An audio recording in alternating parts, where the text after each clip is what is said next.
No, I'm saying this movie should be the appetizer. People should go and eat after watching this film because you will be hungry, regardless of whether you've eaten or not.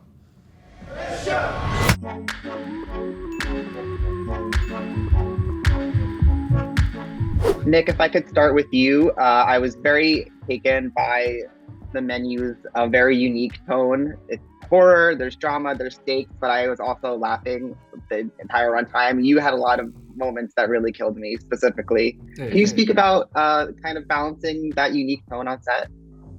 I think when it comes to the tone of it, obviously reading the script, it was clear that it was like a balance of all those things that you were describing there, and that's obviously a tightrope to walk.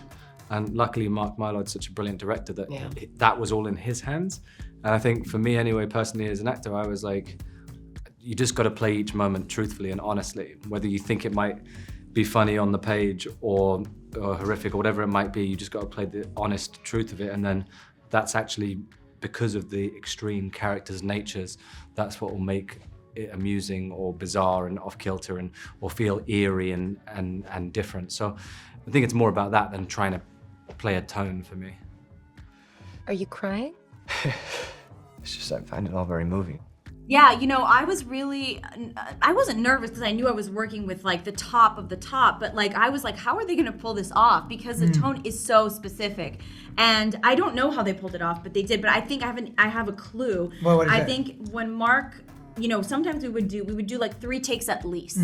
And like it was like one just like what's in the script, and then it would get bigger or maybe smaller, and he would sort of modulate the performance so he could have some options in the editing room, and he could hit that tone really well. And I think he really nailed it, and with our editors and our writers and everybody, and I think the acting also, it was truly a team effort. It felt like you know, like so collaborative, like putting on a play. Yeah. I mean, it's a hard tone to get. I mean, it's not. This is what makes this work so beautiful by Mark Mylod and the excellent cast that he got. It a chef's kiss of a cast. Insane Food fun. Yeah, food fun. Sorry, and you have to owe you $10 or something. Yeah. To get that tone is so hard. I mean, how many directors can get that sweet spot? Because it's got to be surgical precision to get humor, but not let it get silly and ridiculous. Keep the tension and the fear believable, and the characters real, but still parroting. It's a really tough little task. And that's probably what makes him so wonderful. You know, it's that secret sauce that you can't really pinpoint. I'm just assuming that getting all these different sizes and the takes helped, but I think you just have to have a vision like nobody else. You won't know till the end. Tone is a very tricky thing to talk about and try to explain. Whenever I read a script, I'm always trying to picture it in my mind of how it would look, and I had no idea with this one when I read it how it would turn out. But there was something really exciting about that, not knowing. The thing that I did know was that we were in very good hands with Mark Mylod, because I think a lot of people know Succession and how wonderful, what a wonderful job they do on that show of turning very unlikable characters into people who you do somehow wind up caring about in some way.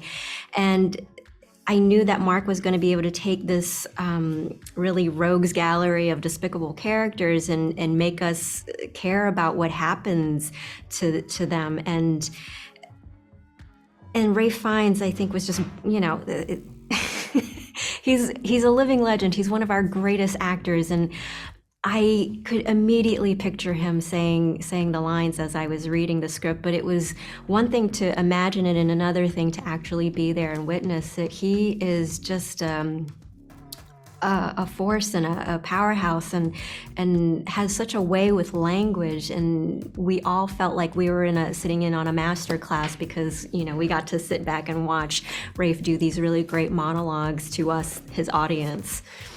I'll leave you to it. It was such a gift.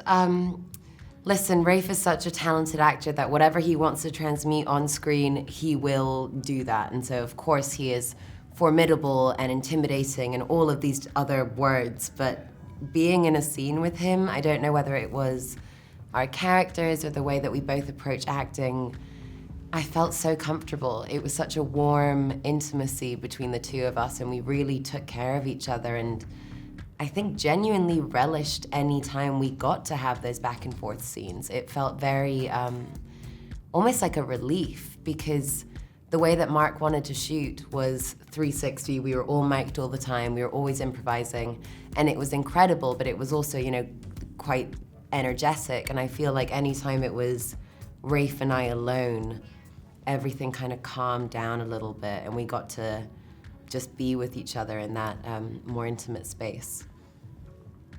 And on that note, food. I was wondering what your relationship was to like the food while you were filming. Was it gross? Were you hungry? I got a burger immediately after seeing my screening, and that's not a joke. Yeah, no, literally though, that's all I want, and I've seen the movie 3 times. I ate a burger that day. Oh, that's right. You went out and got it for Five Guys, right? Yeah, but for the that's crew. Right, you got burgers for the crew. When they were torturing us. Yeah, with they that. were making that burger on set, and you could smell. We were like on this sound stage. You could smell everything. If someone farted on one end of the stage, you could smell it. And it was usually Reed. So John treated us to burgers, but you saying that you were hungry the whole time? I was always hungry. We just had to sit there for hours. Yeah. The camera was on us, then off You're of not us. moving. You're not moving. Yeah. You can't get to the food. So yeah, and then they're cooking this delicious burger just for Anya. Yeah, and right. we're like, as she took a bite. So true. Yeah, we ate a lot of peanut butter and jelly sandwiches. Yeah. But no, the food was the actual food we ate. It wasn't necessarily the food we were supposed to be having. So like there was a scallop situation. We got potatoes instead. A raw potato. Yeah, and there was a cold. It wasn't amazing. It looked great. We can act. You can tell we can act our asses off because we made that those cold props look delicious. Yeah. So I was looking forward to the s'mores, but of course. No, I'm saying this movie should be the appetizer. People should go and eat after watching this film because you will be hungry regardless of whether you've eaten or not. So, good. Oh, yeah. Glad. I ran. They're like the stars of the show. And, and it was beautifully framed in terms of the script and each course being a different chapter of the story and a different reveal of Chef Slowik's plan for all these guests throughout the evening. And all the food porn shots were made by, what was the name of the person, Chef's Table? It's the Chef's Table guy, which I'm so sorry, it's just the of end all of the food. Yeah. It was done by the same person who does all those shots for Chef's Table. Sorry, I can't remember I know. his name right now. Massive shout out, it's just the end of a press day, so apologies. But yeah, so the food was a real star of the show, and I got to eat a lot of it. Kudos to this man. He went for it every single take. Genuinely impressive. Thank you. Good, strong English stomach. Well done. Is this bergamot I'm getting, Chef? Yes, it is. John, I love horror. I'm a big horror fan, so I was so excited to see you back in the genre. Can you speak to kind of why this project stood out to you and why it made you, return to the genre in this way? Yeah, I mean, I was very fortunate to work with a Latin hero, George Romero, who invented the zombie genre. Only a Latin person could come up with that because it comes from Santeria. For sure, and the Catholic, Caribbean, thing, all that, like, all the they're voodoo gonna come in back our and cultures. haunt you. Yeah.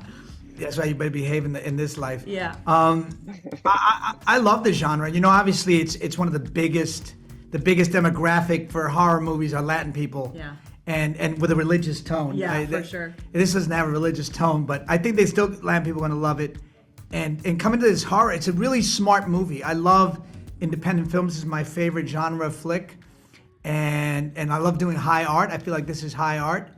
And I love being a part of something like that allows actors to be free, let it be character driven instead of just plot driven, it would become like so serviceable to the plot. I like that we have a chance to breathe as artists, and that's the power of being in a flick like Mark Mila directed. Jesus Christ! This is just theater. It's stagecraft. We're leaving now. I saw the menu at TIFF, where I also saw The Whale. So it was I felt like it was like a big festival for you. So I just have to ask if you can speak at all to your collaboration with Brendan Fraser, because that film, I wept for an hour straight. I just came from a screening. We did a Q&A an hour and a half ago, and I cried on stage. I was so embarrassed. It's something about the movie. It's still with me, and just being next to Brendan and talking about his character and all of the work he did for it. I don't know. It still gets me emotional. Yeah, I agree. I felt embarrassed at my screening because I was just like That's weeping. how I felt this morning. I felt embarrassed that I was crying on stage. Well, congratulations again. Thank you so much you. for chatting with me. Thank you, Corey. Take care. This is what you're paying for. It's all part of the menu. It's okay. No, we're gonna die tonight. Yes, we are. Yeah.